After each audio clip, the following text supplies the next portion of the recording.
Hello and welcome to our latest transfer news.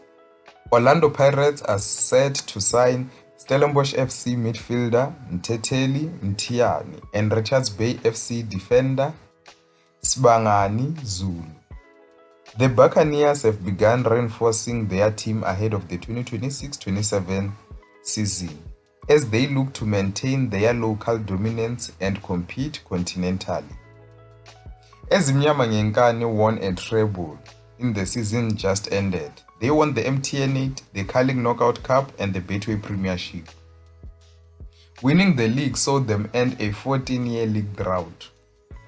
Meanwhile, Pirates also qualified for the CAF Champions League, a competition they want to strongly compete in, having been inspired seeing their local rivals win it last week. Now, Mthiani and Zulu are said to have completed their medical tests last week, are in their final stages of joining the Sea Robbers. The duo impressed significantly at their respective clubs last season, becoming key players for their teams. Mthiani only joined the Cape Wineland side at the beginning of the campaign from Motsepe Foundation Championship side Milford FC. He quickly established himself as a reliable player in the Stellenbosch midfield, accumulating 38 appearances across all competitions and scoring 1 goal in his debut season. Meanwhile, the talented centre-back Zulu joined the Northern KZN side in April last year following Royal AM's expulsion from the PSL.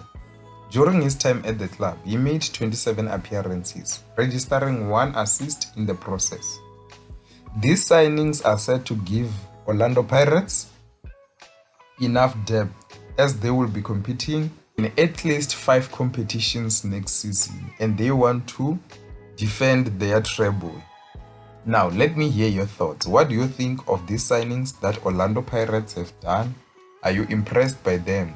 Remember, given that they've won a treble, you would think that they would not make a lot of signings, but they are continuing to add to their depth to ensure that they continue to compete.